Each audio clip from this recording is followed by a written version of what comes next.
They're ready when you are. Good evening and welcome to this special session of the Lakeville Area Board of Education. Could you please rise and join us in the pledge? I pledge allegiance to the flag of the United States of America and to the republic for which it stands, one nation, under God, indivisible, with liberty and justice for all. This meeting is officially called to order. Members present are Director Kelleher, Director Shinley, Director Lind, Chair Baker, Director Carly Anderson, and Director David Anderson is attending virtually. We also have Superintendent Dr. Van Zyl, members of the Executive Cabinet, Dr. Emily McDonald, Bill Holmgren, Stephanie Cass, and Brenda Albrecht. All right, so let's get right to it. Let's start with the discussion of the budget recap. Bill's going to come forward, and we have a few slides for you this evening.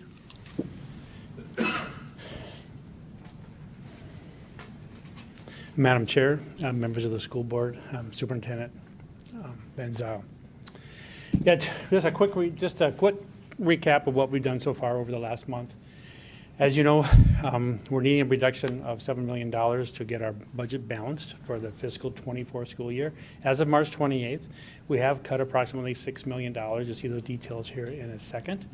But during tonight's meeting, the remaining proposed cuts of approximately $1 million will be reviewed by the administration here for the board. So you can see that March 21st, we did put in cuts of over $3.4 million. On 27th, 1.8, little over, and March 28th at 776. It gives us a total at this point in time of $6,085,000. Now, what's left on the table that have been tabled to this point is the middle school schedule. That's got two different options. The original was at $480,000. The number 3, which we've been discussing, is at $240,000. And then, of course, the Area Learning Center, the savings of moving on that building is at $567,000. So I think now I'll just go ahead and call up the middle school principals to recap.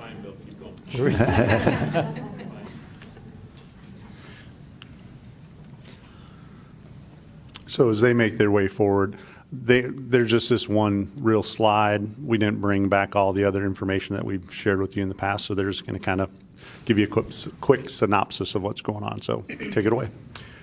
So first of all, thank you again, and I truly mean that thank you, because when we're able to get your questions answered, you can make good decisions, and you have a tough decision to make, and we know you have a tough decision to make, and that's why we're here to be able to help answer some of those questions for you. We do want to review the work that we've kind of already done, looking at some of those proposal pieces that you see in front of you and from our previous meetings, and then to answer any of those questions that might linger or remain. So we brought you 3 proposals, and with that, just wanted to highlight a few of the pieces. In Proposal 1, that would be no reduction at all. Basically, 0 reduction to the middle level.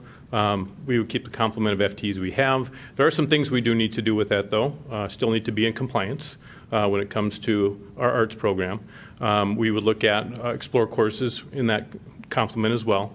But with that, we also need to make sure our programming across the board is in compliance as we look at that programming. So again, no reductions for Proposal 1, but we still have some programming things that would need to take place. We brought you Proposal 2, which was 6 FTEs, which was a reduction of $480,000. With that, programming drastically changed. We talked about that. With that drastic change, some of those highlights, we did go into compliance for our media arts.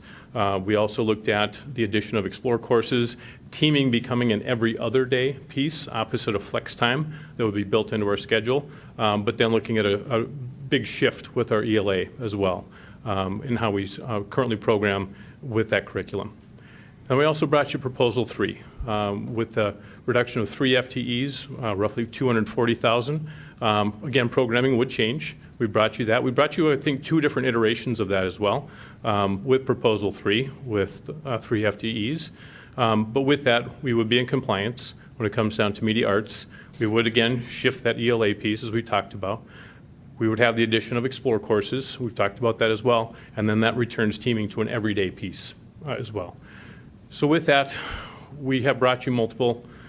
We really believe that that proposal 3 would get you a reduction, be able to get good programming for our kids, which we've talked about, and that's ultimately what we do want, is to still make those decisions for our kids. And again, it does allow you a reduction. So now with that, we know you have a difficult decision to make. We know you have to make those decisions. But again, as I talked about last meeting, there are some things that just are a concern that I have to kind of bring up. That if we don't make decisions, then we're already losing quality educators. They're leaving. They're getting other jobs. That's a concern for us as middle school principals. And in some cases, people who don't need to leave, but they've not been staffed and they want to have some stability in their life, so they've left and gone to other districts. Another thing is we're not able to hire because we have not been able to post positions. We usually do our hiring in April, get quality people coming into Lakeville in April. We're not able to do that because we haven't made those decisions. When I'm not here to rush those for you, but those are some things that I really hope you consider because those are things that affect us and affect our kids when we're losing quality educators, and also for those positions we do need to hire for, aren't bringing in high quality educators in that April and May timeframe. So with that, we'd like to take any questions that you may have. Go ahead. Just briefly, I know at last meeting, the board had asked about a schedule of if you could build, what would it look like? And I know we met the other day and you shared with me the cost of that. Maybe just share for the whole board what it would be if you could build what a perfect, if there is such a thing, middle school schedule, what that would equate to. Sure. I'll be honest, building the perfect middle school schedule takes a ton of time. You're talking about stakeholders, you're talking about surveys, you're talking about talking with your teachers, you're talking about a ton of time to be able to build that. But if you're just saying, okay, we wish we had for the kids' sake, you're looking at it, we figured at least 10 more teachers per building to get to those wish list items.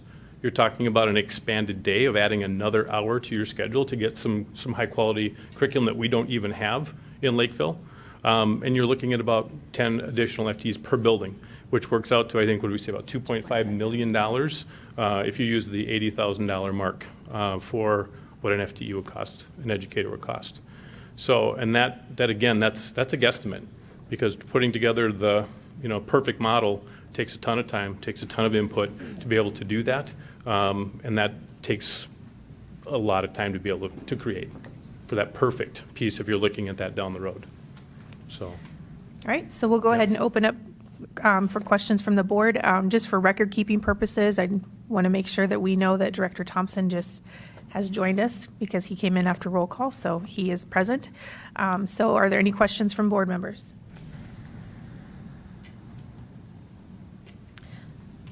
Director Carly Anderson? I guess, so one thing I'm wondering, as you talk about kind of the ideal, I know we're not at the ideal place right now, but one thing that I've just always kind of kept at the forefront across all of this is trying to avoid any huge programmatic shifts that we wouldn't want to keep. So just thinking about the past when levies and things like that haven't been approved and you lost things like teaming and how hard it was, all I hear about is how hard it was to get some of those things back. So in the ideal schedule that you're talking about, I know you can't be super specific about it, but would that require a real significant shift from things like the wheel and other things that are part of these proposals that we're considering? I mean, does the wheel stay in the ideal schedule, or is that? When you start talking about the ideal, you start talking about a lot more choice, a lot more options. You could build in a block schedule, Right. Which if you had a couple hours, we could talk how block schedule works and how those things to work. You could talk about languages for kids in 6th grade that are full year languages to build from 1st to 2nd to 3rd year language before they are out of 8th grade. You're talking about teaming. You're talking about additions of counselors and deans and support people that also help with our social and emotional for our kids. You're talking about some cool stuff that we don't even offer in Lakeville. So again, as you're talking about that, I don't even think about the wheel. I think about what could we do, and then you make those pieces fit into the best schedule you can. So, but again, you're talking about more choices for kids. Right. So I'm sorry. With this, though, Kim. like, I want to say we are following AMLE, the Association of Middle Level Education, and everything that we do, and with the changes that we need to shift to in our schedule, we are going to be in alignment with that along with our standards. So in the future, when we look at building upon what we have, it's not going to mean that we're taking away things that we have now. We'd be enhancing it and building onto it. So the decision that is before you with our proposals are all really good ones, and they're going to help us get to where we need to be with our middle level education. It's not going to be, we're going to have to redo everything. We would enhance and build upon what we currently are working towards. Director Kelleher? So the wheel, when we incorporated that and we had the housing and the teaming in place, I believe proposal 2 kind of gets us back to a little bit closer to that, what that scenario is with the wheel. Can you share about how the wheel was incorporated in based off the research and the best practices back then, and it's still a best practice as of today for giving them exposure and exploratory options? Well, as McDermott talked about, when you're talking about AMLE talks about giving multiple opportunities for kids. You give them short bursts of, Maybe tell them what AMLE stands sure. for. So you're putting me on the spot. For The Association for Middle Level Education. Thank you. It's national. The acronym.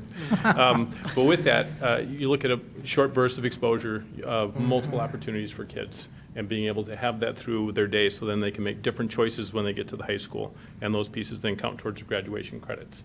So as you look at the wheel and trying to incorporate that, that also provides opportunities for teachers to have prep time, have a common planning time, and to be able to then give kids 5 different opportunities throughout their day that they wouldn't normally have.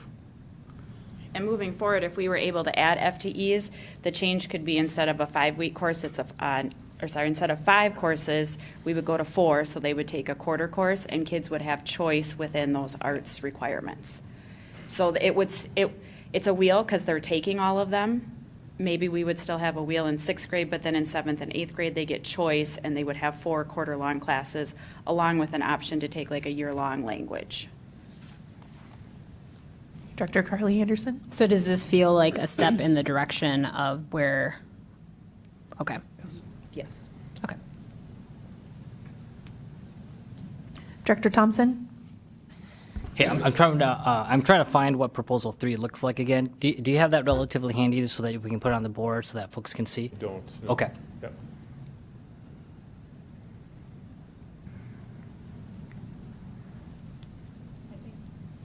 It was teaming every day. It was the addition of ELA was 1.5, and then we had the wheel. And in 6th and 7th grade, it was 1.5. Yep. Can you repeat that again? I'm sorry. 6th grade was what? 6th grade was 1.5 for the ELA courses. Yep. It brought back music for all students every other day in 6th and 7th grade, had teaming every day music in 8th grade.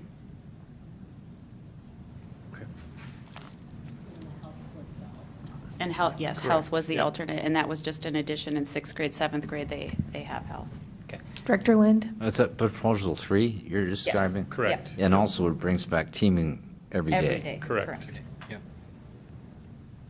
Director Thompson? Can you walk me through how health is, who instructs who does the teaching for health then? A Because, licensed health teacher okay, would do that. would that be a net new role that we don't have today? We have licensed health teachers now. Most of our physical education teachers are also licensed health teachers. Okay. So we do have health instructors. Director Thompson? So from my understanding, in 6th grade, they don't have health at the moment. And if physical education was done in 6th grade, half day with band or music, is that same physical education teacher doing a quarter of health? No, it would be actually a different teacher in proposal 3. It would be a different teacher working through the health curriculum. Okay.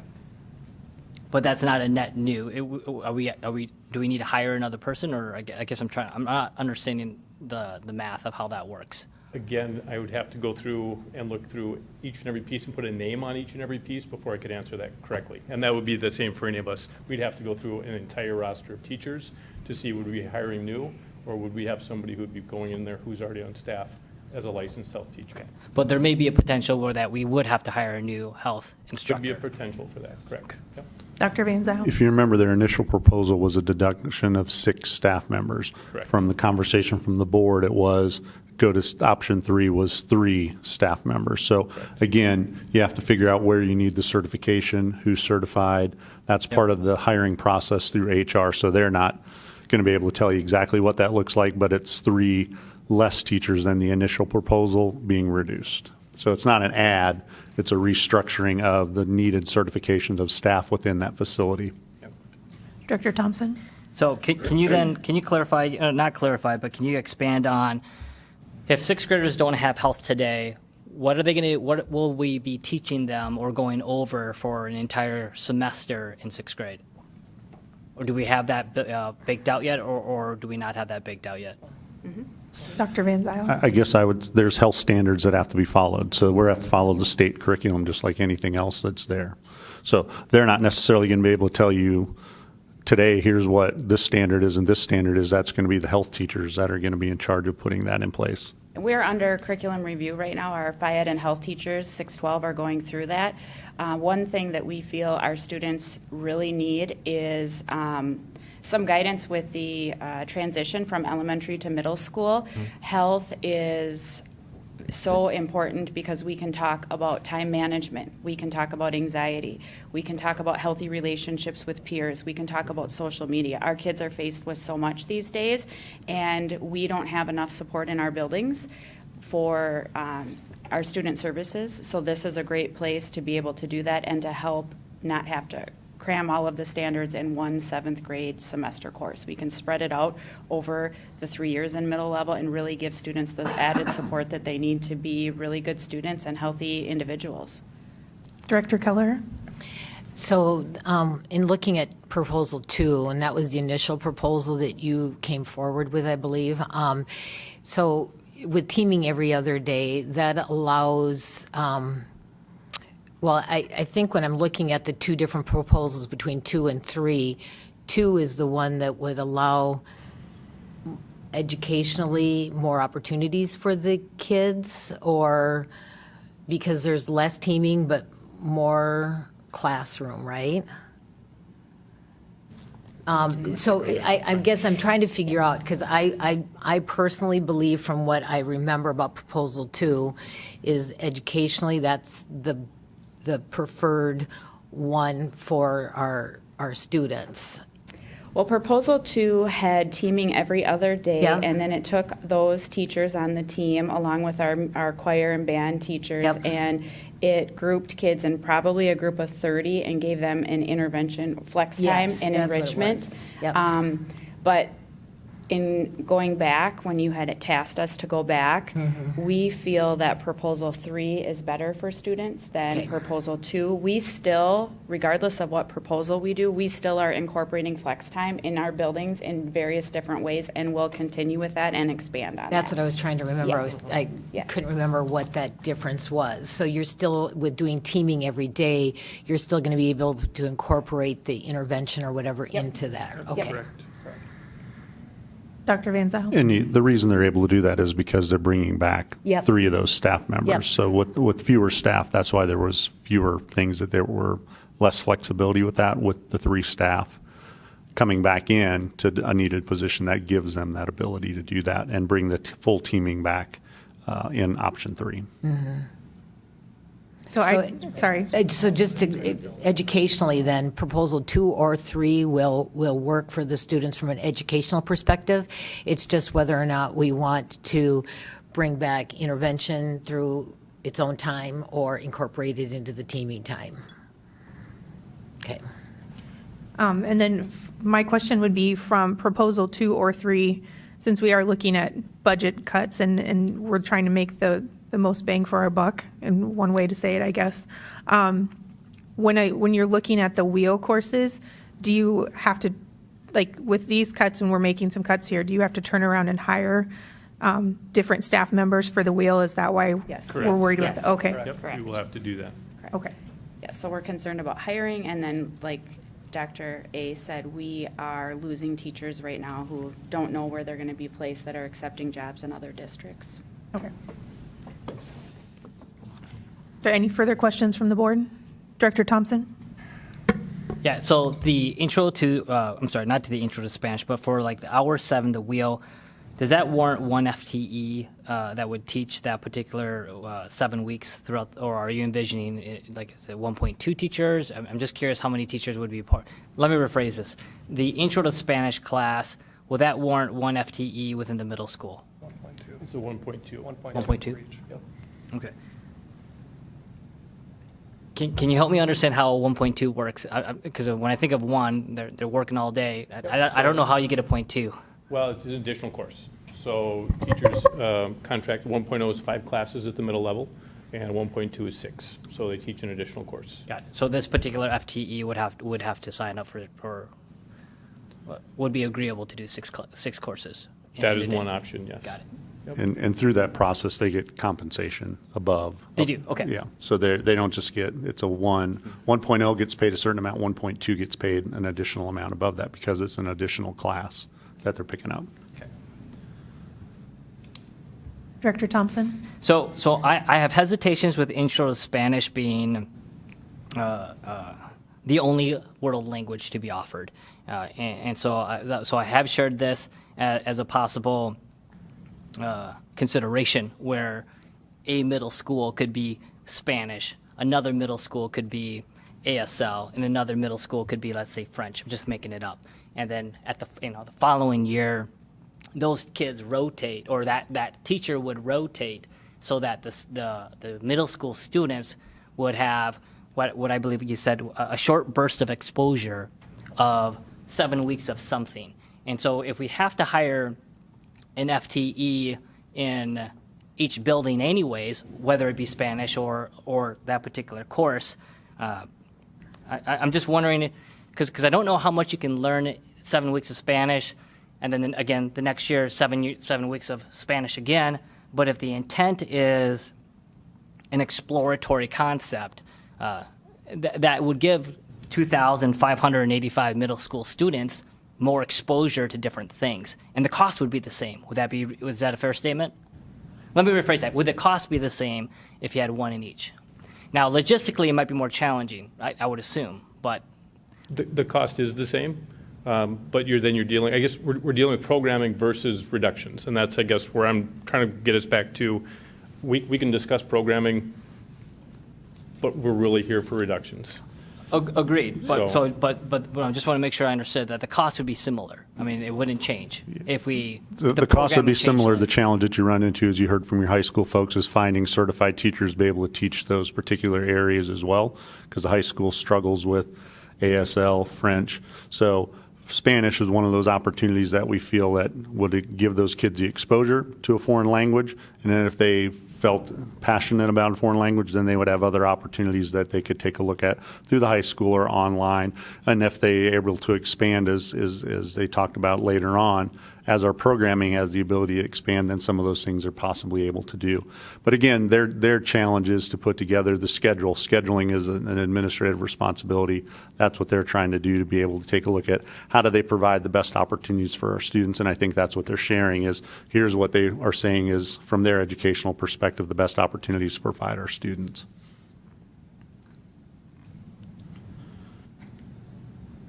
Director Thompson? Well, I believe my understanding is that in high school we only have one option, which is Spanish. Is that where we landed? I believe.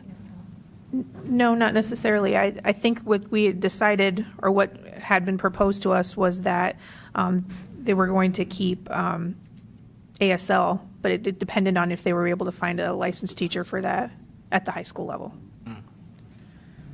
And they, And they're finishing French through online courses, or if kids need to be able to do that. So that at the high school level, they do have others. And the high school administrator stood in front of you and said they're going to try to figure out ways to rebuild the desire of students to take foreign language, because they've seen some of that decline over the years. And so I remember Sean and Kim specifically mentioning that when they stood in front of you a while ago. But that's a high school issue, not necessarily middle school schedule issue. and I think they Director also Kelleher? said that we had some of the foreign languages in our Link 12 program that kids were taking hybrid too. So we have options. Director Thompson? And what was the total cost savings for this? Never mind. It's 240. 240. For proposal 3, correct?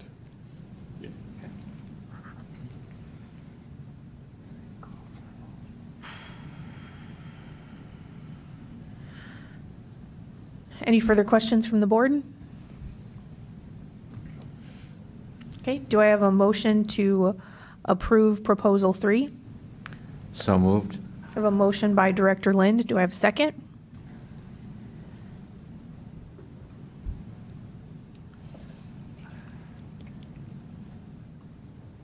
I'll second. Second by Director David Anderson. Any further discussion on this proposal? Okay, we'll go ahead and put it to a vote through, wait, sorry, go ahead, Director I Thompson. don't think I have a discussion. I just want to acknowledge that it is April 11th, and I think the comment that you made where if we could provide visibility for our staff to know, because I think this will have a much broader impact so that we can minimize ambiguity and have line of sight to say, hey, this is where we're going. Personally, I'd love to be able to offer additional world languages, but maybe when funding becomes more available, we can kind of tweak it in future iterations. But do want to acknowledge the folks that have been patiently waiting and allowing us to kind of go through this process. My hope is that there are still good qualified candidates through April through May, and I'm assuming there would be. But just want to acknowledge that. So thanks for the staff. Director Kelleher? So if we're doing Proposal 3, do we have plans for where we're going to be making up the additional couple $100,000 that we're going to be short by not approving Proposal number 2? That'll be something that comes up later on as far as possible options, but you'll be close depending on if the issue is the next issue is the ALC, and so as of right now, it'd be a little bit short, but depends on what happens with the next issue, and then we can have that discussion. Okay, any further discussion? Director Carly Anderson? I know you guys have been through a lot, and I want to thank you all. And I will say that we have had so much feedback from so many different stakeholders, and none of this feels good. But what I appreciate is I think through this process, we've gotten to something that I think you guys feel confident in. It feels like a better decision for our kids. So I just wanted to express my gratitude. Thank you. And thank you for everyone who emailed us. Thank you so much for this. Yeah, I think it's a great proposal to build upon, so. Great team. Right. Yep, thank you. Kim, do you want to do a roll call vote for us? We're just saying proposal 3. Yep, for Proposal 3. Oh, yeah. Aye. You may have to say it. I don't know if he can hear you. David Anderson? Yes. Yes. No. Yes. Yes. Yes. All right, motion carries. We have 6 yes and 1 nay. Thank you all very much. Thank you so Appreciate it. much. Thank you. Thanks, you guys. Okay, we'll move on to the next budget discussion, which is for the ALC campus. So John is going to come forward, and Margaret and Bill. And so if you remember last time they shared some plans with you, there was a couple of meetings that have held with some PE teachers, some other folks. I know Kelly has visited with several of you, I think, as well. So I'll turn it over to John and Bill and Margaret and Kelly to go from there. Yeah, I'm going to go ahead and turn right over to John right away, but there are some small changes. So, okay. John, you're the man of the hour. Superintendent Van Zyl pretty much alluded to a lot of it. You know, we met with the physical education teachers, met again with the ALC, Principal McDermott, and took into all the feedback and tried to create a plan that accommodated ALC moving into that space while still accommodating the needs of the physical education teachers. So what you can see here is just we took a small portion back to Kenwood. And it's just a small little corner. Essentially, it would have been one classroom, one small classroom that was proposed out of the 7 classrooms for the ALC to keep it as a proposed locker room space. Ideally, speaking with the staff is being able to separate the 6th grade and 8th grade students is ideal. So it kind of gives them the opportunity to put in, let's just say, the 8th grade students into that space. And it still gives them office space to supervise that as well. And that was kind of the strongest feedback that we got, along with storage. We did take out just a small piece of storage. We did work with our custodial staff as well as the physical education staff to accommodate moving a lot of their storage upstairs where it actually should be next to the gym, so they don't have to take things up and down the elevator anymore. So we really tried to listen and accommodate needs of both. Then obviously we worked through the ALC as well to make sure that what remains the ALC can still properly operate with. So if you look back at the original, the ALC currently operates out of 5.5 classrooms. This still gives 6 full-size classrooms. Again, with the average square footage, about 600 square feet, can hold up to 30 students, which is well more than what the ALC plans for in theirs. And you still have everything else within there. You still have a conference space, you still have an office space. So there wasn't a lot lost to the ALC other than that 7th classroom for a potential addition of growth at the ALC. Yeah, anything to add? Okay. Any questions related to this before we move on to the next piece? Director Lind? So you dealt with all the concerns that the FIAD people had regarding Yes. the locker room? Yep. I had questions regarding that, too. I'm glad to see the change. Thanks. Yep. So then, moving on, so then the last question is the cost. So I want to start out with everything that we use to fund this project would be with restricted funds. Not a single dollar would come from the general fund. So obviously a portion of it would be from the sale of the ALC, and then the rest would be restricted funds that we'd be able to utilize. I did add a project scope just to kind of give everyone an idea and sense of all the construction that would need to take place.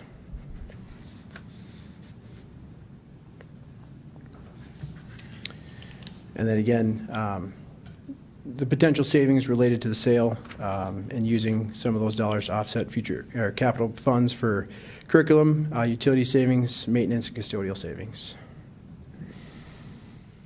Dr. Van Zyl? Just to add to this particular one, when you take a look at that first line, the sale of the ALC, $450,000, that really is for 2 years because based off of the appraisal price and what we would think the sale price would be, you have some dollars to put into the remodeling. But then we also know since it's not reoccurring revenue, we didn't just want to build a false floor for 1 year. This gives us 2 years to be able to spread that money out and be able to deal with that $450,000 over a 2-year period in the budget rather than just have it be something that fell off in 2 years, if that makes sense. Mm-hmm. Director Lind? My question is, how tight are we in getting bids out and in getting the project started? I mean, are we going to be able to finish in time if we approve it tonight? Right. So we still need to sign contracts and finish some more, proposals. A lot of things right now are estimates from vendors because you can't really ask people to come in and give us a solid number if it's not approved. Once we do that, we'll build a schedule. We're looking at 3 different timelines right now. One is, can we get this done before the start of school? In communication with the ALC is, can it be over MEA break? Could it be winter break? A time that allows us to adequately move everything and give staff adequate time to have, pack up and move things. So we don't have a set timeline yet. Our goal would be start of school, but it depends on certain products and processes. Dr. Van Zyl? Of course, the group that's interested in purchasing this said they'd be flexible with the release date. So we could utilize the facility if for some reason it ran long with construction and be able to transition depending on how it worked out best with the schedule. So worst case scenario, we're still covered. Worst case scenario, Yeah. they would maybe start in one location and then transition to another Okay. at some break within the year. Thank you.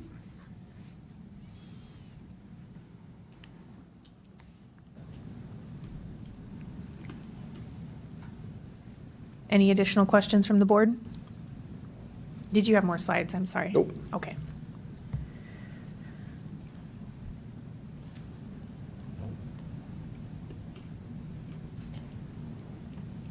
Director Kelleher?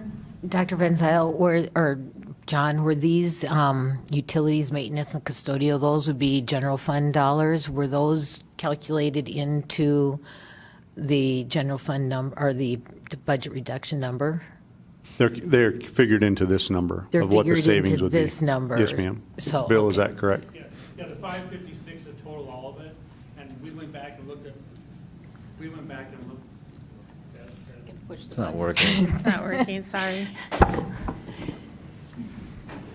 You have to come up now. These numbers came from actual expenditures from the previous year. So Okay. these are the expenditures we had in our utilities, our maintenance costs, and our custodial person in that building. Because those numbers weren't in the very original budget reduction numbers we talked about, right? I think when they came through, they were in a separate grouping. Oh, okay. And then after we had the first meeting, we put everything together for Got the it. ALC. Okay, thank you. Yeah.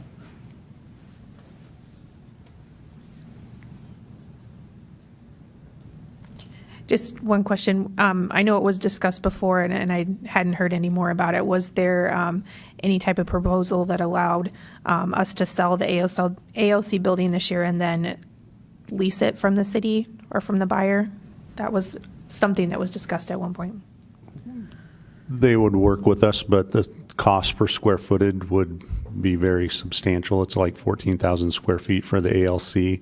The ballpark number that they gave was, I want to say at the minimum was $8. It may have been a little bit more than that. So if you take 14,000 square feet times $8, I'm not a mathematician, Bill. What is that? How much is that? I don't have the exact number either, but it was well over $100,000 a year. And we still have to go back and pay all the utilities and maintenance costs. Yeah, so you would lose, So- that's, and any utilities, any maintenance, any repairs, custodial would all fall back to us, so you would lose those additional savings. So you would spend a lease amount to keep it for however long you needed to keep it. So did somebody pull up that calculator? So 14,000 times $8. Yeah, $112,000 a year to be able to lease it, plus those costs back is another so it's over $200,000 to lease that building back on a yearly basis. And the sale price, or at least the bid on it right now is? Yeah. The appraisal price, go ahead, Bill. Yeah, well, we went back and got an updated appraisal on it, and that came in at $1,190,000. Yeah, why not? Director Carly Anderson? So can you remind me, because we've talked about these things so many times, but in the event that down the road, we do go for like a district office ALC combo, with this renovation, is that something that would work with Kenwood with the influx of students? I just wanted to verify that. Yep. Okay.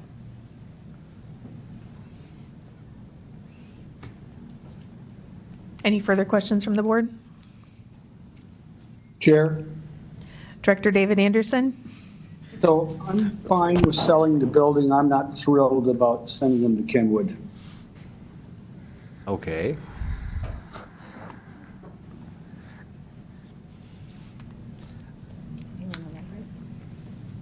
Are you going to provide a little bit more on what your concerns are?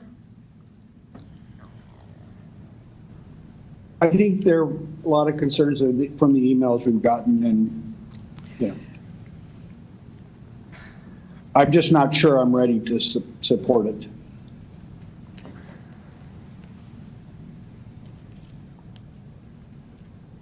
Director Thompson? Yeah, I think I'm in line with you, Director Anderson. I don't know, there isn't a long-term plan. And so I feel like we're trying to solve a short-term problem without a long-term plan. And again, I feel like the things that we've been doing is identifying opportunities that reduces our recurring expenses. And this doesn't fall in that category. It is a one-time, if not a two-time, transaction. And so by year 3, we still need to find an additional however many, $500,000-$600,000 of change. Now, the environment, our budget could be vastly different 2-3 years from now. So there may be favorability where we could absorb it or not. And so I don't know. As I think about what the lease option would be, where, we're looking at about a $225,000 capital investment or financial investment to sell the property, lease it for a year, absorb the cost, but that gives the board, the administration, 12 months to figure out what is the long-term path for ALC if Kenwood is not the ideal solution. Because I think we all recognize here that it is not an ideal, it is not the future path, it is not the long-term path. But by selling the property, that gives you $900,000 in a cushion that you can then reuse later, and still gives us the savings that we need immediately, but that would be a $225,000 investment. Now, it is a property that we already own, and so, but I think that might be something for consideration. Director Kelleher? Do you want to say something about that before? If possible. Yes, is that okay? please, go ahead. I just want to remind everybody that when we sell the building, these dollars are capital dollars, okay? I cannot pay any type of lease payment or utility payment or maintenance payment with capital dollars. So it would be a $200,000 direct increase to our budget if we went back and leased it again. And it does show that we'd have $117,000 of recurring expenses not happening anymore, so there would be that savings.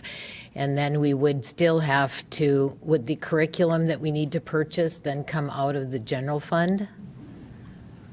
No, you use these capital dollars to We purchase would those. use Yes. these, but if we don't sell the building and don't have the capital, then we have to come up with curriculum money somewhere.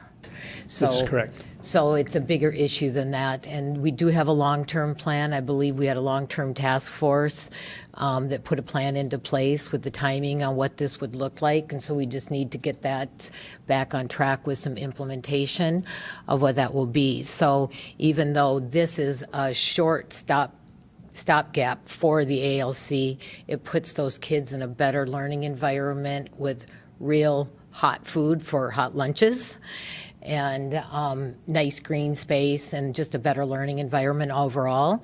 And it also then, I wouldn't recommend, why would we sell a building we own if we're going to turn around and lease it back from whoever we sell it to? We just wouldn't sell it then. So then we don't have those dollars at all to offset other capital expenses.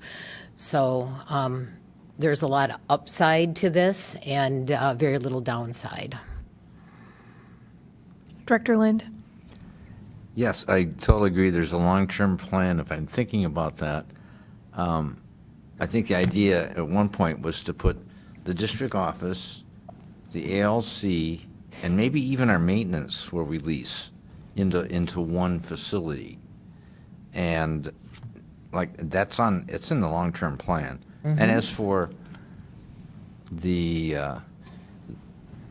Kenwood, it's a viable option for a few years. If you look at the numbers, and Brian, you got the numbers on number of students in each of the middle schools, there's room in Kenwood. Kenwood's class sizes are mid-250s, where the other two are 300 or more, and Kenwood's a bigger building. So they could stay there for a while.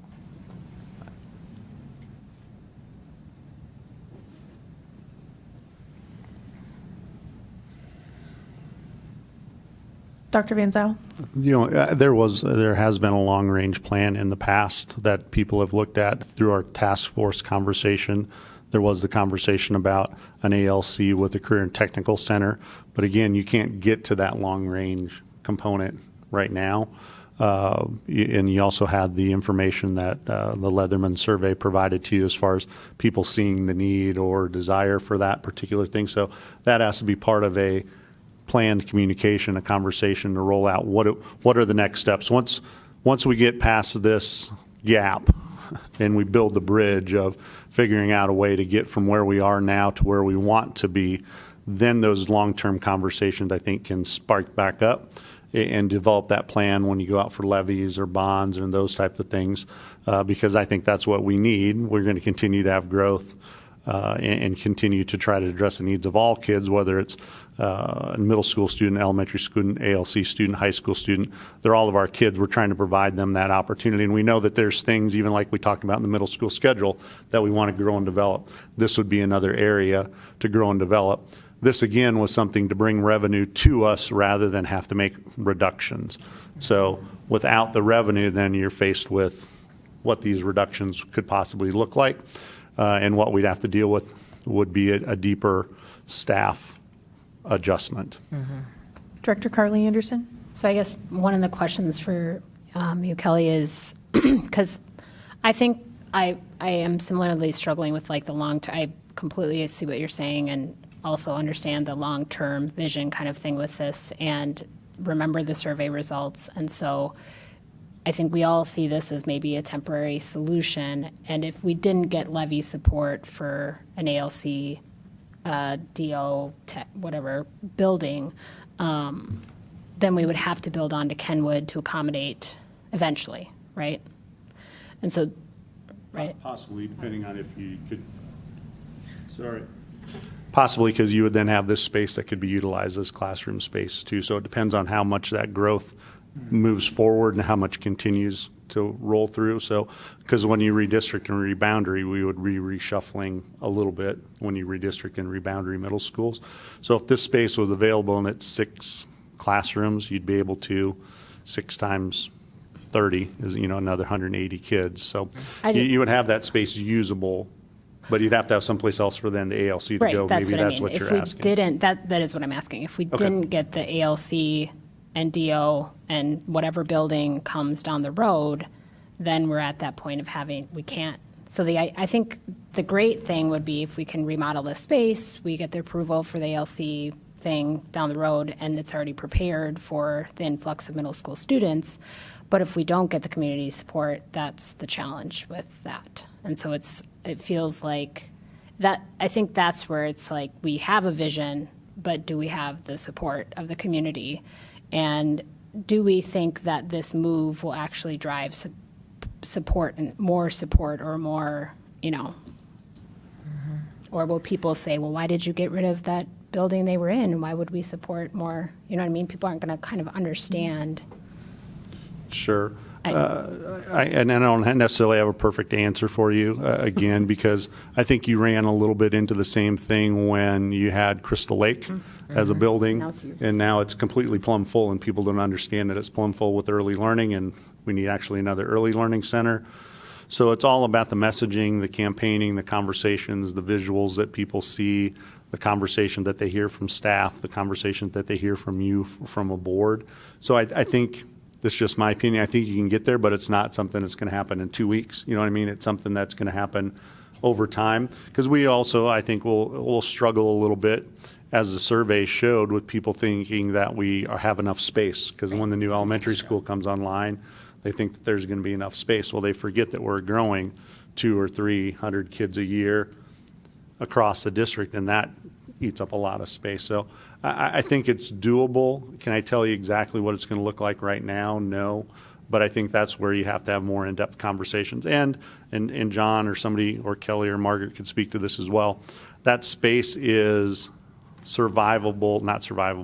is separated. And so since it's separated, it could actually run as its own school to however long it needed to. So if people said, hey, we want the ALC to stay there, the ALC could still stay there, and you could still build on to the middle school if that's what the community wanted. So it could still function the way it's set up to function through fruition of time, even though we know that that may not be what would be best to do. But if the community didn't want to get to that point, it still would be able to support that service, the students, and everything. Then we just have to figure out how do we add on to meet the middle school issue. And just to clarify, No, that's okay. Go ahead.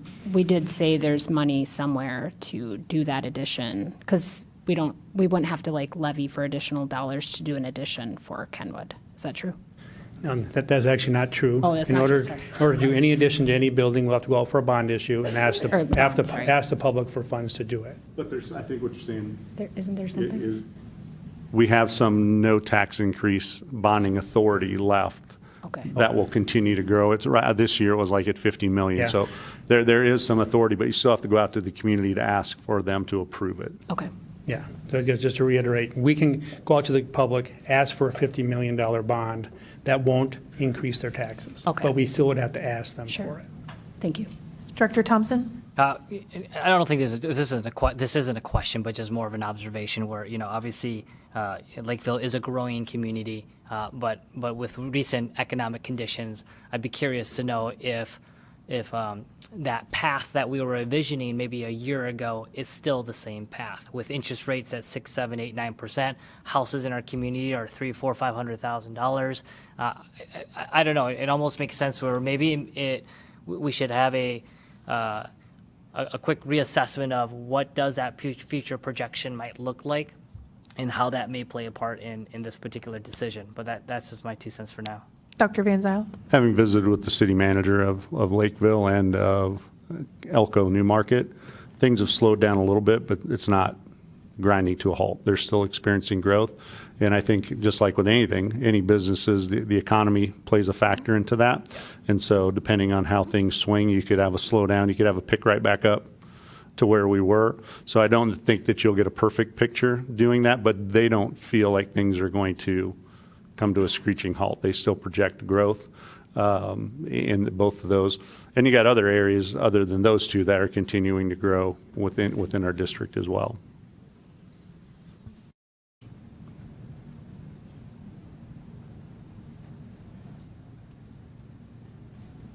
I guess I share Director Carly Anderson's concerns with it as well. Just, I think looking at our district's long-term plan, the ALC has been discussed continuously over several years, and it gets put back on the back burner as it did with the building of the new elementary school. It was supposed to be with the ALC, and then that was put back as well. I guess I see positives and negatives with this move. It is definitely a better space than what they have now. And that building, the maintenance and upkeep of it has been a considerable expense. We've tried to bring that environment up to what we offer for our other high school students that are the same age, and to provide, equitable services and supports for our ALC campus students compared to our other two high schools. I don't know. I think this one, I just see positives and negatives. And like I said, I agree with you, Carly, on some of those concerns. I do see both sides on it, though, because I do see what Director Kelleher is saying, too, as far as it being some wins for the students, as far as what they have now compared to what they could have. Director Shinley? I agree. It does have its positive. After going and looking at the space, it looks, it's doable, yeah. But I have the concern of the long term. My question is, though, and since I haven't been around, what other options have there been in the past in regards to a space for the ALC? Has there been any other conversation in regards to another area or another location in the district? I'm just curious. We looked at this facility. Parking's terrible. Bus drop-off's not good. You've got kids walking down the main. That was one of the areas we looked at. We took a look at adding on, taking a section at the high school, talking to the kids. That's not where they want to be. They don't want to be at the high school, right, because that's why they're at the ALC to begin with. Right. Because they would have some issues in regard to, I'm leaving a space where I didn't feel welcome or desired. And so that's why I would rather be at another location. Right. And talking briefly to them, that, like I said, it was happenstance. It was scheduled because I met with everybody, all the high school kids in the fall. We did it again this spring. And most of them are like, why would I not want to go to the elementary school or the middle school? I'm going to be able to be outside. I may be able to use the gym. I may be able to use the pool. I may be able to, they were seeing the benefits from their side, particularly since they were going to be in their own space. And as Margaret has said many times, it's about the staff that's with them more than the space for them. And we've got about 30 of those students that are hopefully going to be graduating, so that'll leave about 50, and then so the transition time with some of those kids wouldn't be very long because they're already in high school, so they're going to finish out in 2 or 3 years, and so they wouldn't really know any different than where they would be if they were at Kenwood. So those are a couple of different factors to it. The building into the high schools doesn't really work that well because it creates some other issues for us. Adding on to a building exponentially increases the cost, because as John can speak to, if you actually add on to a building, you have to build it to some storm shelter codes, is that correct? Yep, correct. There's a new storm shelter code that we experienced with our 3 additions at Christina, Huddleston, JFK, and Eastview, that whatever size space you build has to accommodate a strong enough storm shelter for that area with independent mechanicals. So you actually have dual mechanicals for that building because it has to operate on its own. And building the shell for the storm shelter is a lot more expensive than a normal shell. Would that problem be part of the ALC add-on to Kenwood, or was that something that you factored in? Storm shelter space? No, not into this area. You won't have to, because it's already existing space. Yep. Okay. But I know there was a question about where the kids would go during the storm shelter, and Damien has worked on that, and it's actually, I think, a better plan than what they currently have on where those kids would go, because some people were worried about that space that the ALC would occupy gets used during storm time. But there's a plan that's been put together, because some people were worried about that I think he shared with Kelly as well, that they actually feel is much better than trying to put them into that existing locker room space. Director Kelleher? So the long-range plan that we had for the ALC was with the property that we own off of 210th Street, is putting them in their own building, kind of like a mini VOTEC type of building where we could do career and technical development as well for our students, and put them in that space there and make that a brand-new site for them. So that's what that was. And it also included a middle school down the road. I think what are we down to, a 10-year plan? It was a 15-year plan, and we're down to 10 years now. So it's like another elementary, another middle school. And something with the high ALC, school. VOTEC, career development type of site. And there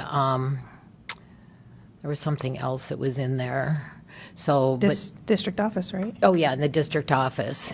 So the district office, and then another early childhood learning space, because that one is busting at the seams. Maintenance. And the maintenance. So those were there was 3 phases. We did phase 1, and then there was going to be phase 2, and then phase 3. So that's what that long-range plan looked like. Director Lind? Correct me if I'm wrong, but I think we're looking at that like 3 to 4 years from now. Is that about the timing of that middle school? Well, Well, we that's pushed going the to, AOC back 5 years with the elementary school, because it was with the elementary, and then it was a pushback 5 That'd years. be 4 years. Yeah, Yeah, so, 3 yeah. or 4 years. Okay. yeah, I mean. Make that clear, so that could come up at that point. Yeah, but I mean, that's what was in that long-range plan of all the facilities that are needed. And so some of them, obviously the middle school and the elementary have to do with the student growth, but the rest of those facilities are all needed because it's all here now. It's either being leased or like Crystal Lake is bursting at the seams. So all of those buildings are outside of just the mere growth. They're needed because we're already here using that, or needing that space. Director Lind? I also in favor of them actually moving there. Not only is it better for them, but if you look at the guidelines that the district used to make cuts, one of their goals was to keep the cuts away from students whenever possible. Now, if we decide not to go this route, we're going to be cutting more staff, and we're going to be directly affecting kids. Whereas this kind of a move doesn't as much. Betters it for the kids. Yeah. And then a side comment, maybe one of the work sessions we should review the long-term plan. And because I know the new board members haven't seen it. Thank you. Director Carly Anderson? So I think talk loud enough, but. So I think one of the things that we're hearing in email is just that we're, as a board, talking about the benefit to ALC students, and I think we can all see that. But that maybe we aren't discussing the Kenwood students. And so, Kelly, I don't know if you have perspective you want to share, or if you've heard or had conversations with parents or anything like that, because I think that's still, as we talk about student benefit, obviously there's 2 groups of students here. I don't know. With the remodel and adding the ALC, it doesn't impact any of our teaching spaces, so it doesn't impact the kids in that regard at all. The concern was the locker room space, and John was awesome in meeting with the staff several times and getting them to a good place where they felt comfortable about the plan and that they had what they needed for the kids. I have had 2 parents email me about the ALC, maybe 3. We're not losing any classroom space. I take that back. We're losing 1 classroom, but that classroom is used for only 1 quarter and another quarter for health, and we have other space. We've already talked about where that health classroom for 8th grade will get relocated to. And it's separate from the rest of the building. Thank you. Director Thompson?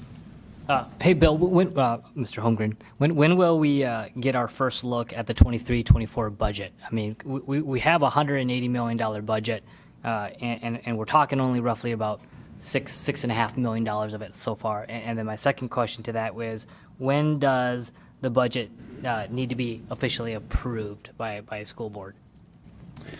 Okay, first of all, the budget needs to be officially approved before the end of June. So, and that's usually when we bring it. We bring it to the last meeting in June as for approval.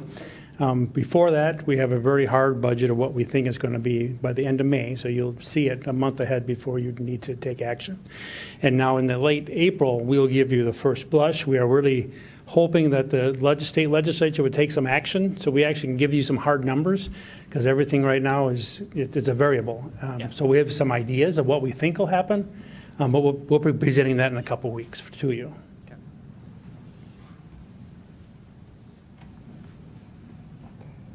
Director Thompson? And while we may not know officially, but is there a possibility that the late April may be favorable, or are you projecting that it's not going to be favorable at all?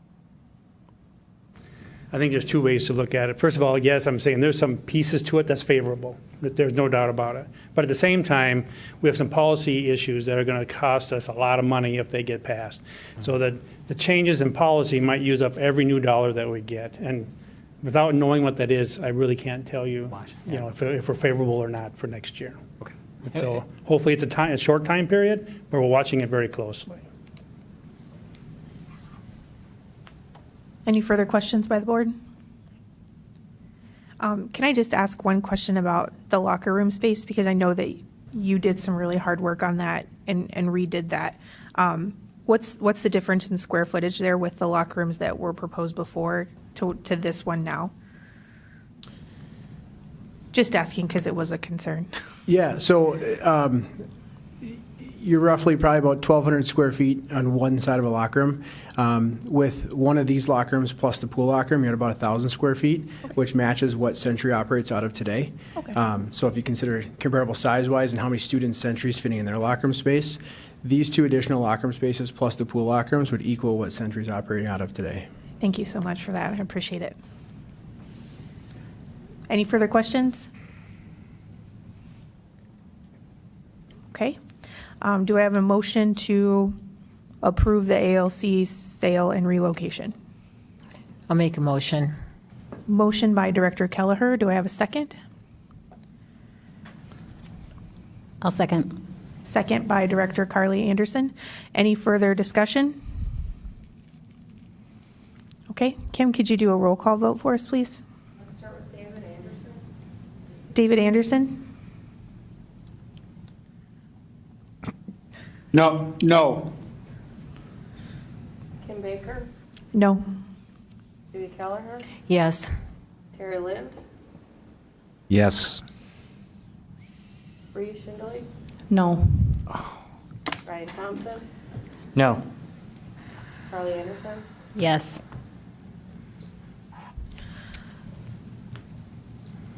So that was counting in my head.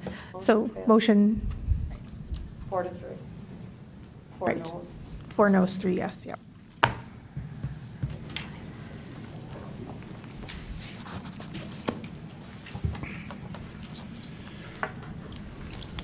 So now with that, Bill will go to some alternatives, but now you need to remember that's $570,000 that you don't have, and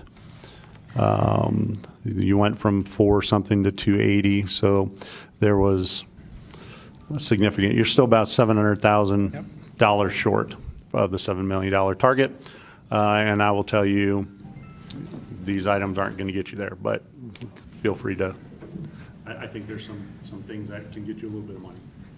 Oh, I pushed it off.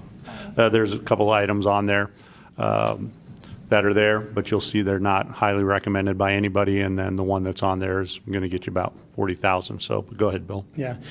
You'd asked us about, we talked about changing some of the fees at the middle school level, and we went back and looked at what that was.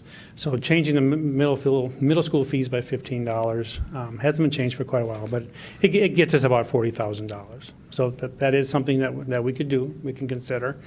Of course, as Dr. Venza had said, the elimination of the middle school activities and the increasing the elementary class size by 2 is something that we do not recommend at this time.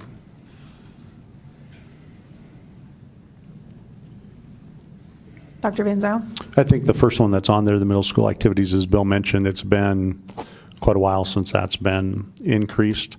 And so going from $35 to $50, I don't think is a huge adjustment, but you need to realize again at the middle level that that's an opportunity for kids to explore and try new things. So that's also why we're not saying go to $300-400 like maybe some high school activities or events are, because it would severely limit the amount of participation, not only in athletics, but it's all activities. It's the fine arts, it's the clubs before and after school, those types of things. So to me, this one is doable, but that's why we put it on there, and I appreciate Aaron and his folks taking a look at that and saying, this would be a reasonable amount to try to get to.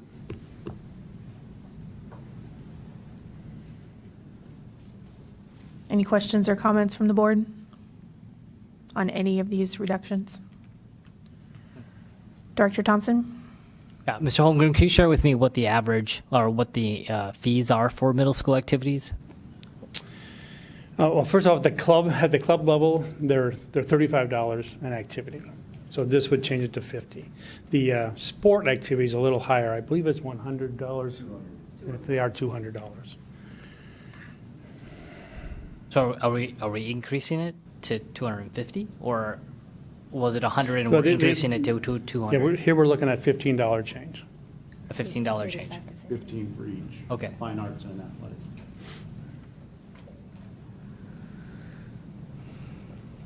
I'm sorry. I need to clarify. Director Thompson? Can you clarify again? So it's 200 for athletic programs today for middle school, and you want to change it to $215. I'm saying if we did that, yeah, this is the money that you would generate. Okay.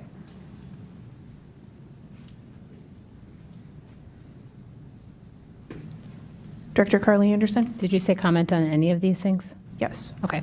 I personally can see if this hasn't been increased in a long time, that increasing the fees makes sense for just helping some of the moving us forward. But the other two seem like a pretty significant detriment to our students.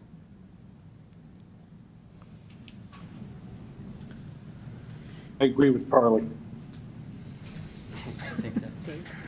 Director Thompson? So if you ended up eliminating middle school activities, how quickly or how easy would it be to reactivate them? Or I'm just curious. I don't know. You would lose every coach that you have. Why would I hang around as a middle school coach if you're telling me I'm not going to have a position?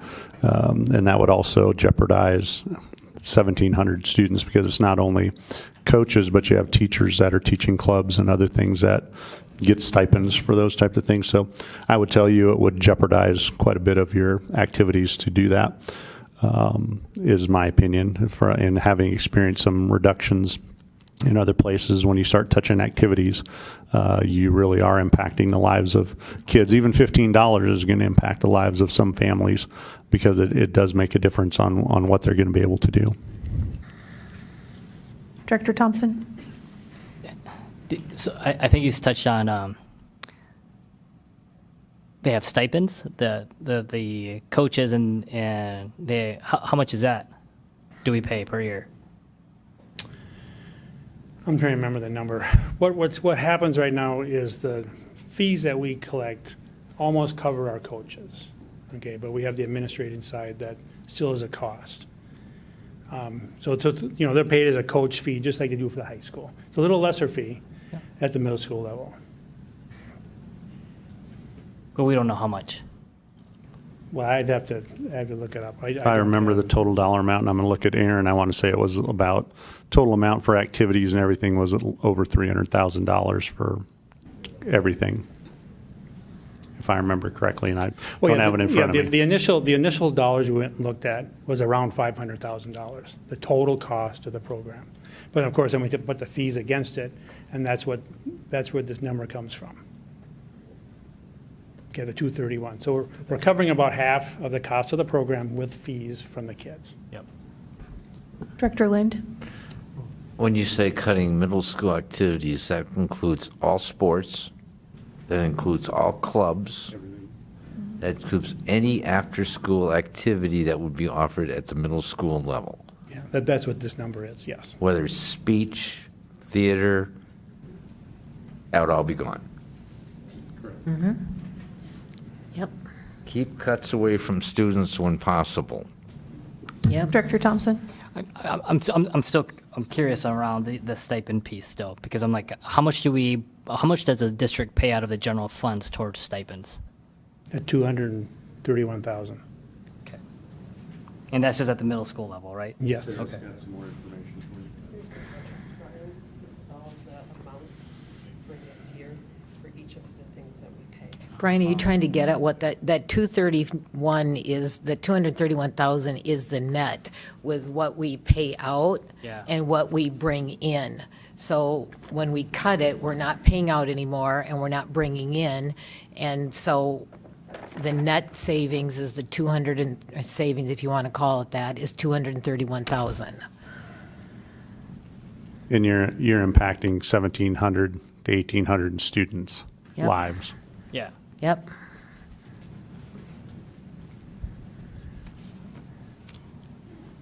Director Thompson? Well, if you're not impacting students, you could. I mean, are there other areas? I'm looking at this contract. Well, this is a contract issue. It's probably not where we're at or supposed to be. So, it's all right. So stipends, we pay over what? How much? So it'd be $231,000 if you cut the activity. If you cut stipends, does that do anything? That's a contractual issue to have to be negotiated, go through negotiation process, and you're dragging more time through that process to go through. But it's not staff. But it's not staff impact. It's not what? It's not a staff impact then. Yeah, I mean, it is. let me The rephrase it. staff It's get not paid. it's Every not staff member that it's not a does- classroom impact. It could be because could be. every coach is a teacher for the most part. And so when teachers are losing their stipends, many of them have been Go coaching elsewhere. for us for quite a few years, and that's several of them coach more than one area. So you're talking a fairly large impact on somebody's livelihood. Director Carly Anderson?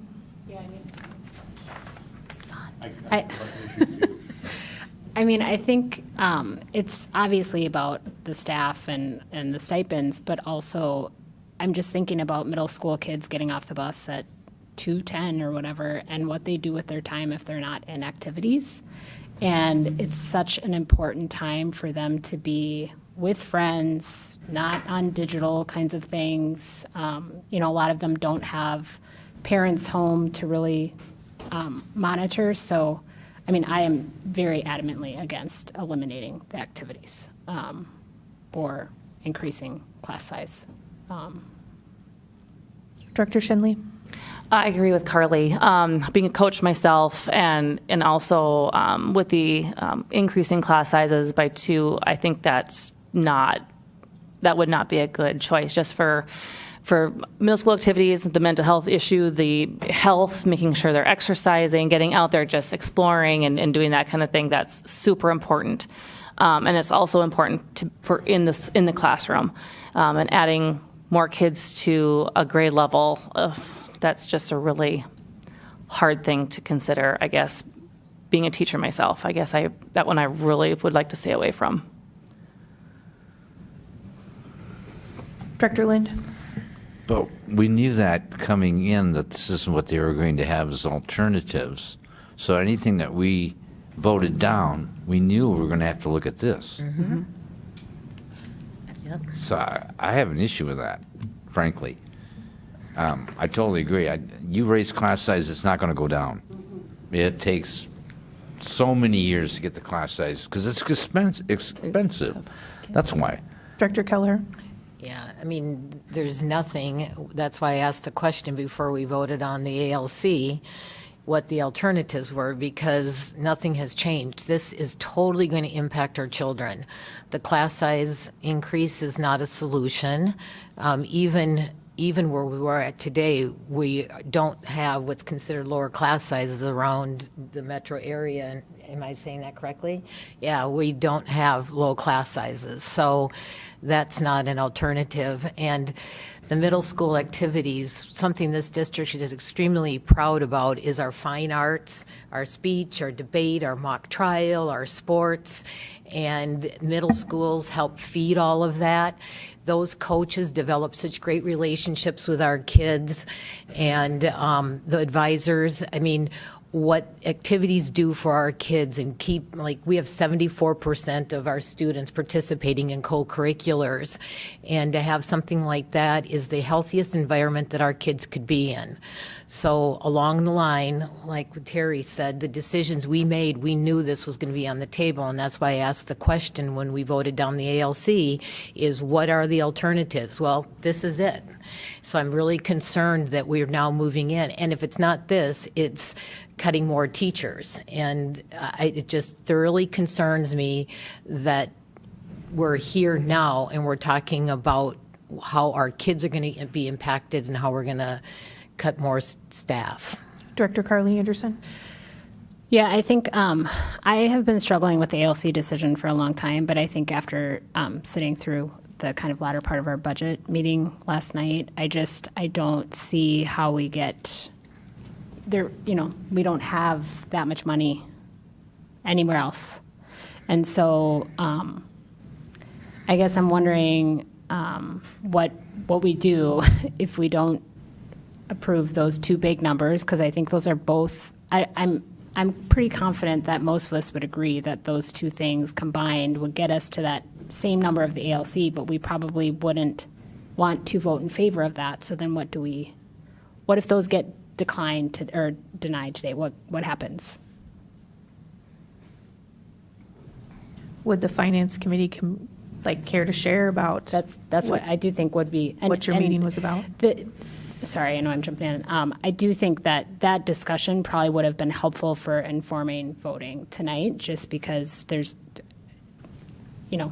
maybe we should have started with some of that discussion. I don't see this amount of money sitting out there. Dr. Van Zyl? Okay. Director Lind? I just want to add that on our recent community survey, the number 2 concern of parents in the community was our class size, and we turn around and raise it by 2. That's off the table in my mind. Well, this is all off the table as far as I'm concerned. I mean, the middle school activity increase, I think. Is your microphone on? Yeah, the middle school activities, increasing the fees for the activities for that 40,000 is fine, but the rest of those other 2 items are totally off the table. So, and I just don't know that we have a solution any place else without impacting kids. Dr. Van Zyl? Part of the conversation has last night and in past has been these reductions that we're trying to present to you can be ongoing, reoccurring savings. The only one that we really presented to you that's not was the ALC, but we told you from the ALC the way that we set it up would be at least 2 years, so you'd have a 2-year window to be able to address that. Anything else that was presented or talked about last night really puts a false floor over the hole in the budget. because it's just one time. When you talk about contractual issues, you talk about fees, you talk about those types of things. When you increase fees, even increasing $15 on some, you're going to have some folks that say, well, I just gave you $15 to increase a middle school fee. You're asking for $10 a month on a levy? Forget that. And I've experienced that. So there's that catch-22 in there of you do something to generate some revenue and people say, well, now you're having me pay a fee to cover an expense that now you're asking me for another fee in a levy. That's going to create some issues. And so that's the issue that I see that you're really faced with is that what we have left to present to you are impactful to students and staff. And by not having the ALC, and that's $570,000, and adjusting the middle school schedule, which I think our middle school folks would tell you they're much happier with that. Middle school schedule is going to benefit our kids. That difference from in the middle school schedule, I think, is adjustable with what we're able to do. But to have $700,000 sitting there, that's a much bigger pill to swallow. And it's going to leave us to the point of if we're not able to figure that out, depending on how legislation and everything else goes, the only thing that you really have left is staff. And the time on that clock keeps ticking. And I think folks have shared that with you in the past too, is that now if we have to go back and make some other adjustments in staff, the middle school thing resolves some issues, but if there's more staff adjustments, now we've bumped that window of trying to figure out how those things are taken care of to whenever those decisions are made. Does that make sense? So right now we're at the end of April as a possibility. Then could be moving into May, middle of May, if we're impacting other staff, and we're already stressing our folks out. We have some folks going other places because they're like, I'm not sure where I'm going to be. I'm a low man on the totem pole with tenure. I know I'm probably going to get bumped, so let me go someplace else that is hiring folks. So again, it's a challenge. I get it. This whole thing has been challenging, and y'all have been trying to wade through it with us. But that's why we presented what we presented to you, to be able to say these were the things that we believed could get you there without impacting as many students or staff as we could, knowing that none of them are perfect, because nobody likes to be in reduction mode. Director Lind. So by voting down the ALC move, what we're doing is we're going to impact kids more, no question about it, and we're going to put staff in the position of not knowing what's going on Or leaving. for a longer period of time. I guess to that point, and sorry, you looked at me, so It's I okay. started talking. If I should have waited for you to acknowledge That's me, fine. I apologize. By saying that we're waiting till the legislative session decides what they're going to do, as we've shown you, there are a lot of unknown variables still out there that impact us. And as Bill said, even if we get 4% that the governor is proposing, it goes to 2% the next year. Mm-hmm. So that's a very significant drop off. So 4% when we've got increase on utilities, increase in gas, contracts that are going to be going up. We haven't done negotiations with the majority of our groups yet. All those things will eat into that. Plus we know insurance is going up $500,000. Bus contract is going up significantly. All those things will take those dollars away. And so you have less flexibility to say, oh, well, we'll have $700,000 to cover that gap, because we have to present a balanced budget to you. That's what we were trying to do by showing you this is the bridge that covers the gap to get you to the other side, so then we can start talking about long-range planning, next steps for kids, how do we grow and develop the things we need to do. So that's where we're faced, is that you can say, hey, we're done, there's nothing else that we want to be able to do, and we're $700,000 short. But at the end of the day, that $700,000, I think the legislature will give us some money, but I'm not saying that it's not going to be taken away with some other things that are there. So they're going to do some very positive things for us, but I think there's also some negative things out there that, as Bill said, will eat those dollars up significantly. So I don't know if there'll be $700,000 sitting there, and that's not even rebuilding our fund balance, which we have to rebuild our fund balance because we can't be sitting at $2 million in our fund balance, that's still below the 5% that you're required to have by your policy. Director Thompson? Yeah, so I appreciate the dialogue, but let's be mindful and not try to pit one item versus another. And I understand these are difficult topics and difficult decisions that we need to make. I think about 4 weeks ago, we were sitting at $211,000 in our savings account, and that was it. And so we've made a tremendous stride, and the administration has defined an additional $2 million in our savings account. And so, from my understanding, the gap right now is about $750,000. Obviously, we prefer not to go into our savings account, but 3 weeks ago we were sitting at about 211. I would like to be mindful that the options that have been provided, I guess this is where I would look to the administration team to come back with more solutions, find additional creative options. And while you may have already done that, great. Well, go back to the drawing board and see what else we can do. We've got $750,000 that we have to go through to find, but any staff reductions, any leaf reductions, off the table from my point of view. So I'd be open to making a commitment to make sure that our HR staff and our teachers know that we've got to find 750 in alternative manners over the next 60 days. Director Carly Anderson? I wish I was confident that we could do that.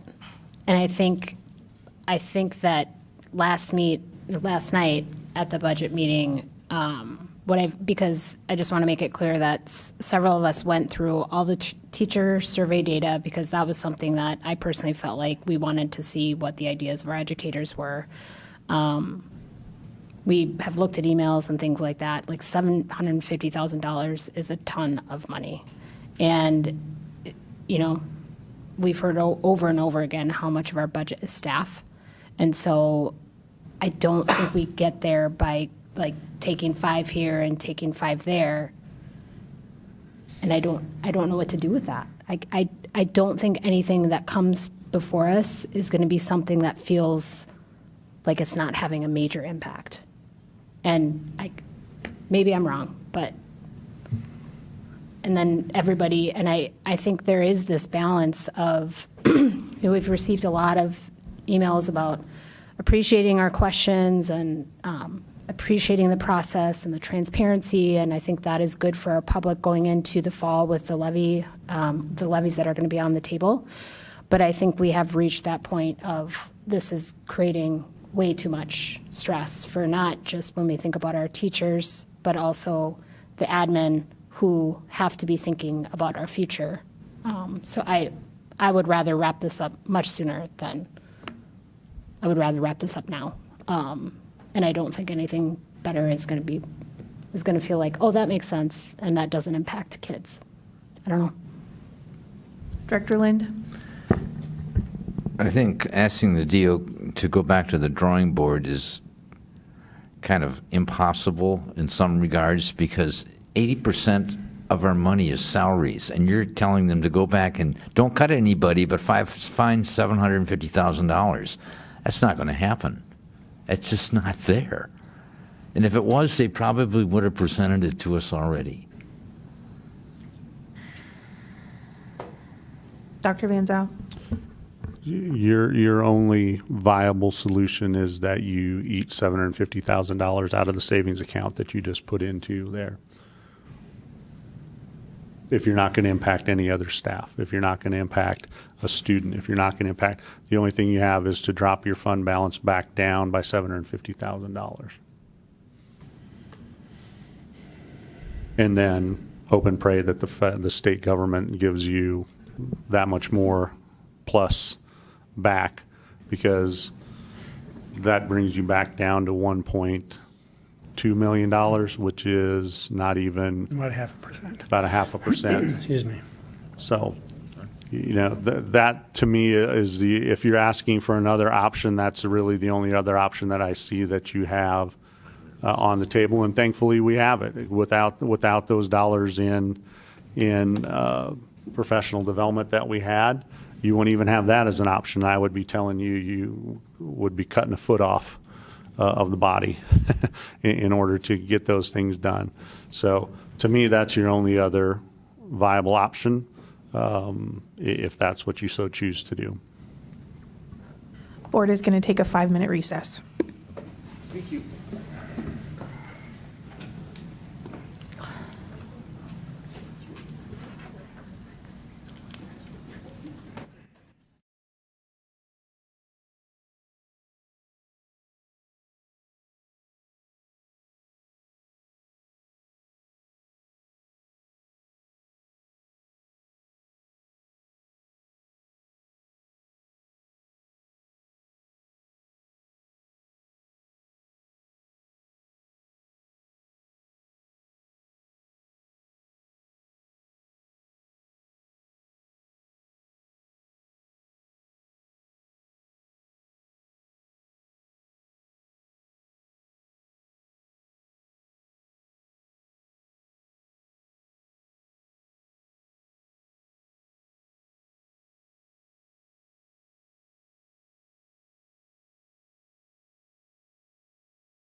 All right, we're coming back from recess.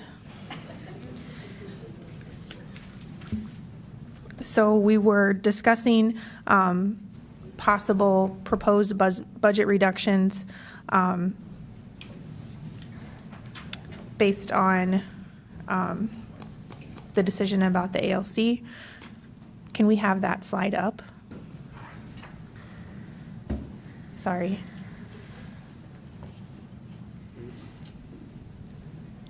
You wanted the Thank you.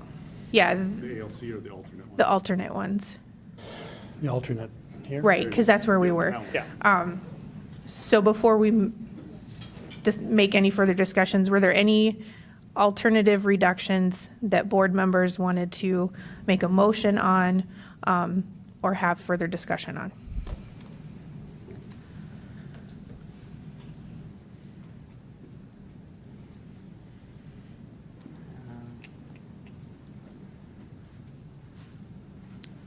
Okay. Sounds like no, so we will not move forward with any of the alternative reductions at this time. Should we, I might motion to consider, I should say, I would motion to consider the increase in fees. That at least helps us get 40,000 closer to our. Okay. I second. So we have a motion by Director Carly Anderson to increase middle school activity fees. We have a second by Director Thompson. Discussion by the board. We'll just open it up for discussion on that. Looks like there's no further discussion or questions. Kim, could we have a roll call vote on that? Yes. Yes. No. Yes. Yes. Yes. David Anderson. Yes. Motion carries 6-1. All right, so for the other two options that are up there, does any proposals need to be made on that one? Looks like no. So then I feel like we have a discussion that we need to make on this with the fact that we still have a gap that we need to achieve. So if the board would like. Can I get you the number? Do we have the number of what's left, Steph or Bill? With 30, She's working on it. All right, thank you. the 39 off of it. With the 39 off of it, yes. So as a board, we need to figure out, do we want time to think about it? Do we want to schedule a special meeting to bring this back to the table with the ALC? What are thoughts on that, Director Lind? I think we need to deal with it now, because if we delay dealing with it, we're still putting staff members possibly being cut because we haven't found the money. Yep. Director Carly Anderson? Yeah, I think the thing, either anybody who voted down on the ALC could reconsider or do the appropriate motion, or it seems most appropriate to make a decision about taking that out of the fund balance, that remaining money. I guess what I'm saying is I don't think we need to leave any additional staff in limbo here. We should make a decision that we're not going to cut any additional staff. Director Thompson? Yeah, I make a motion to use the fund balance to close a $700,000 gap.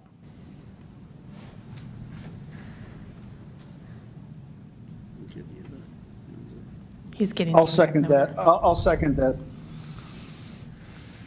All right, so we have a motion by Director Thompson and a second by Director David Anderson to use the fund balance to close the gap for the 700,000. Yep. We'll open that up for discussion for the board. Director Thompson? Yeah, so if the ALC building was sold, we would have to use about $200,000 anyways in the fund balance to close the remaining gap. That would mean that that we would still have to close. And I'm sorry, if we use, what was it? If we sold the ALC building, we still would have $200,000 to close. I think by doing it and approving this motion, it gives the administration, the teachers, the staff, and everyone to know, like, this is it. You can continue down the path where you need to go. This still leaves the board and the district office to continue to have dialogue around ALC over the next couple of weeks. It can be sold at any time. And that continued dialogue, in addition to any potential other opportunities that might arise to help close that remaining $700,000. But for now, I believe it's important to give our staff and our community that we're moving forward, and the budget is there. Director Carly Anderson. I just want to share, I think I've obviously voiced concern about the ALC situation and in past meetings, and the way that I am viewing this is that it's certainly what we're hearing from everyone is that the transition to Kenwood, while not necessarily the long-term plan, is an improvement from where they are at. And so the reason why I voted in favor of the ALC is because, or the ALC move to Kenwood, is because either that's going to be a really great situation and it works out well, or that is something that we, in future consideration of that long-term plan, will provide support for that ALC move down the road. My concern is if we leave the ALC where they are, we're going to be dealing with the same outcome for those students, and I think we can all agree that the space at Kenwood is better. So while I don't see it as a long-term solution, it is a good temporary improvement.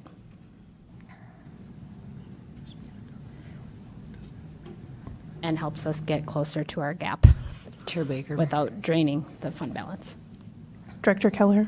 Yeah, Carly, I agree, and I think that anything we can do to improve the learning environment for those kids would be, I think, greatly appreciated by them. And I just think they deserve that space. It does close our gap substantially that we have. I am not in favor of using the fund balance. We still need to be building it, not utilizing it. So I do think that moving those kids. The other thing that I heard during the conversations with the ALC is they always get put on the back burner. And once again, by not voting for the ALC, put them on the back burner. So I really do think that the ALC solution is the best solution, and not utilizing the fund balance. I think that's irresponsible, as we need to continue to build that.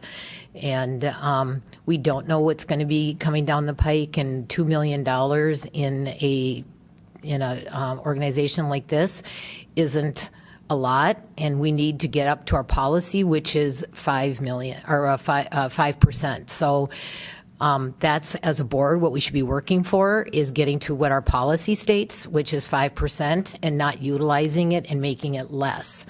So I'm not in favor of that recommendation in any way, shape, or form. Director Lind. You have a fund balance in case of emergencies many times, and we're making some assumptions here that we may not have to use the fund balance. So I'm thinking we're going to raise fees for users in our community to use our the facilities. Well, if the community thinks they're too high, they aren't going to pay those. Where's that gap going to come from? It comes from the fund balance. If you don't make your projections right, you have to take the money out of the fund balance. And lowering the fund balance, I've got to believe that Moody's wouldn't be happy with that at all. I think our credit ratings will be definitely affected, and I think they were the last time that we were low. Yeah. And that means the cost of borrowing money to build schools in the future is being impacted by a low fund balance. So I'm not in favor of using the fund balance. So I just want all board members to know what the options are at this point. So we have a motion and a second on the table to use the fund balance to cover the shortfall. That shortfall right now is $635,145. Also, we could, someone who voted no could make a motion to rescind the vote on the ALC so that we could vote on it again. For that to occur, we would have to have 5 people vote in favor of that because it needs a 2/3 vote. And then we could re-vote on the ALC. So right now, we have the motion on the table and the second, so we will need to vote on that first. But there's also that option as well. Chair Baker, do we need to rescind, or can somebody make a motion just to vote on the, re-vote on the ALC instead of rescinding? We could just do a re-vote, right? If they, instead of going through rescinding and re-voting, because they could just do a re-vote motion. So someone could request to do a re-vote. So, Director Thompson? Yeah, so I made this motion again to, number one, give the administration direction to move forward with the staffing plan, whatever they've got in place, so that there's peace of mind, there is it's finalized for them to go. How we close the remaining $635,000 gap can continue on and have conversations, but at least the staff that we have know that they're not going to be impacted. So the ALC decision doesn't have to be made right now. I believe it doesn't have staff impact. So it is a sale of a building that can be done in 2 weeks, in 4 weeks, in 5 weeks.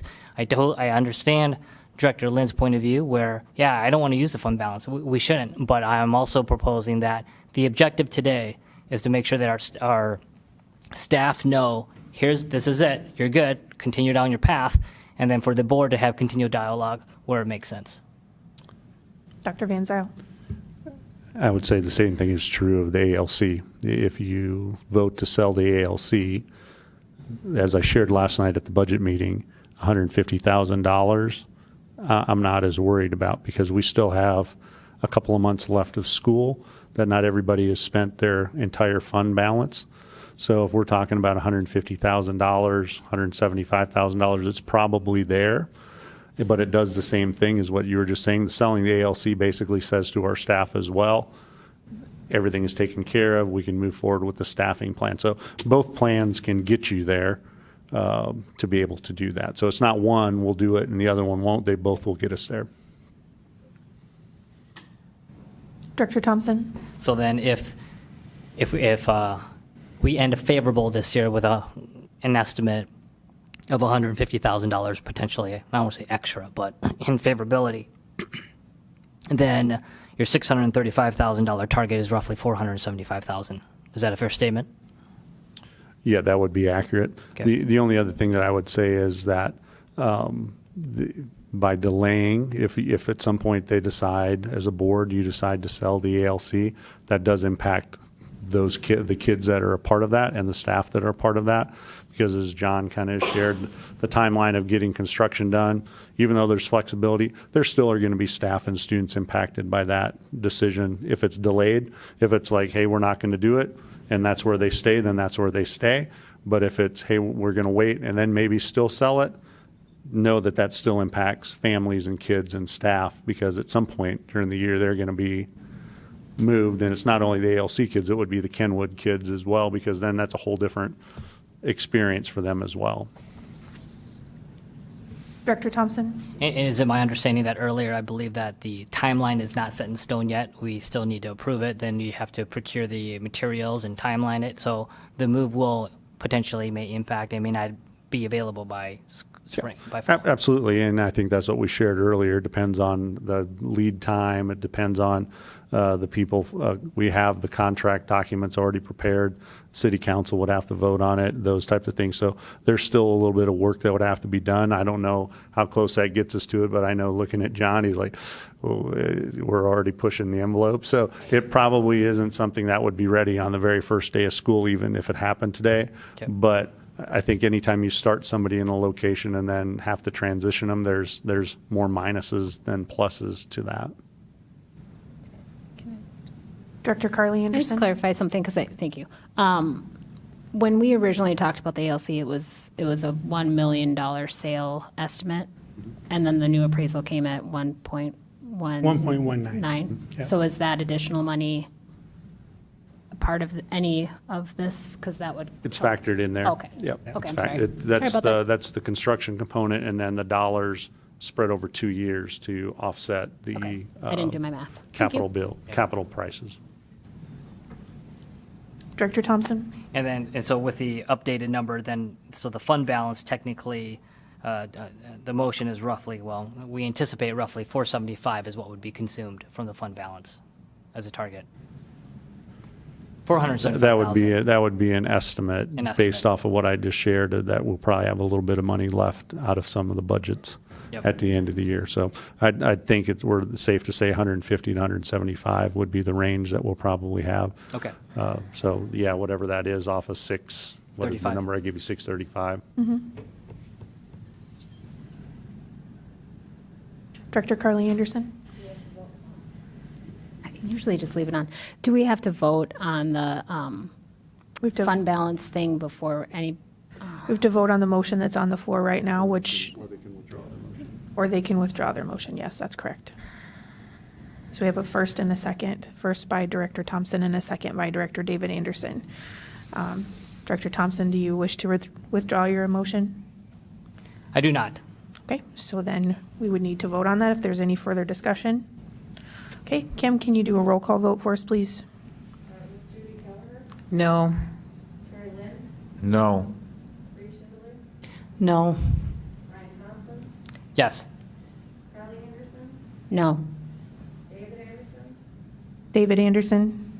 Yes. No.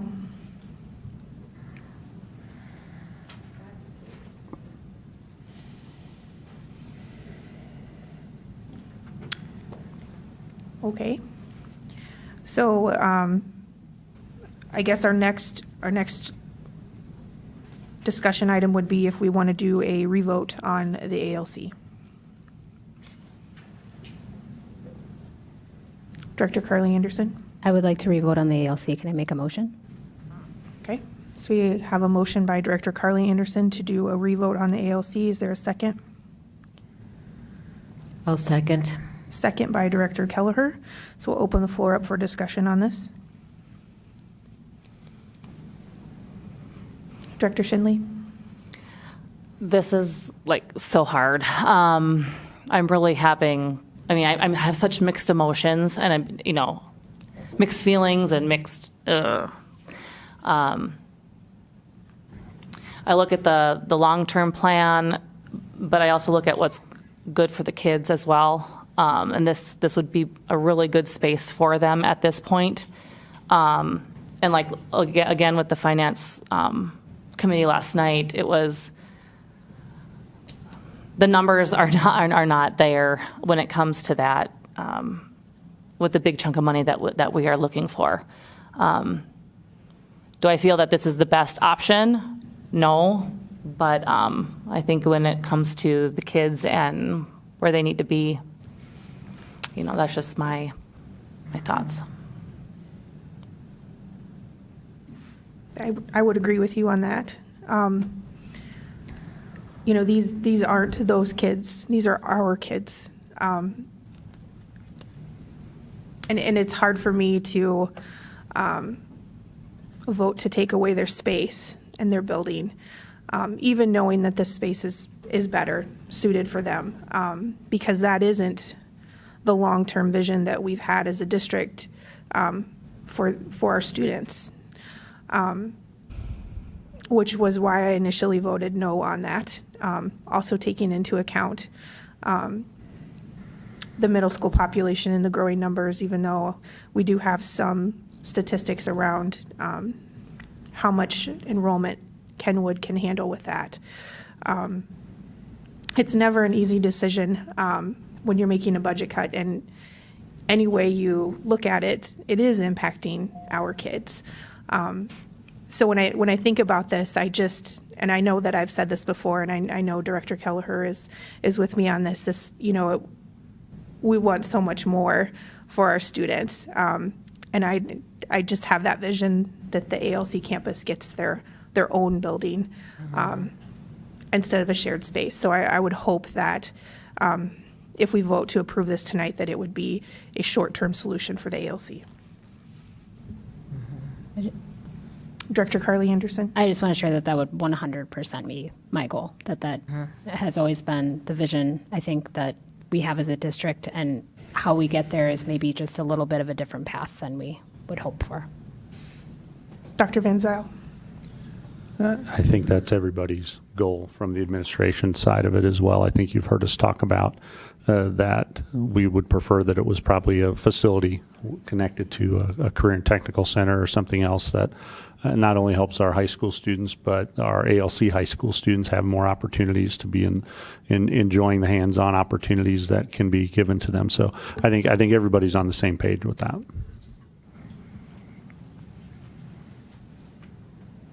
Any further discussion on this?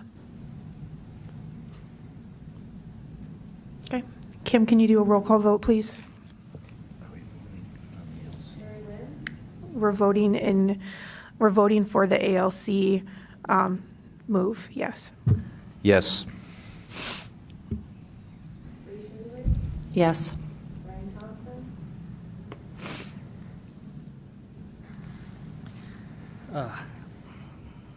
I'll pass. Abstain? Is that what you're doing? No, I'm going to pass. I think You have to, I'm going to vote no. Okay. Yes. David Anderson? No. Yes. yes. Motion carries 5-2. All right, having completed all items on the agenda tonight, do I have a motion to adjourn? Before you adjourn, if you don't mind, Madam Chair, please understand, hopefully you all know, I realize how difficult this is, not only for you, but hopefully you realize how difficult it is for administration, for our staff. None of these decisions are taken lightly. None of the thoughts or processes behind it were taken lightly. So I do greatly appreciate the time, effort, thoughts that you tried to put in to this process. Because ultimately, as we said in regard to the last issue, we're really all on the same page, trying to work together. Just because we don't necessarily agree all the time doesn't mean that we're not trying to do what's best for kids. So know that I greatly appreciate it. With that adjustment with the ALC, it does get us within that dollar amount that we were talking about, that $150,000 to $175,000 that I think we'll be able to do. So I don't believe that there's any more discussion in regards to budget reductions that would need to be brought before you, because I feel comfortable that we're going to be able to handle that with what we have and not touch the fund balance of what you made that adjustment for with these other actions. So hopefully you know how much I sincerely mean that, and I think our staff and our community greatly appreciates the time and energy that you put into it, and I think our staff also appreciates the fact that now there's some closure to it and they can move forward with what they need to do next. So thank you very much for that. So sorry, but I just thought I wanted to share that. Do you have a motion for adjournment? So moved. Motion by Director Carly Anderson. Do I have a second? A second. Second by Director Shinley. All in favor? Aye. Aye. All opposed? Motion carries. This meeting is adjourned. Thank you and good night.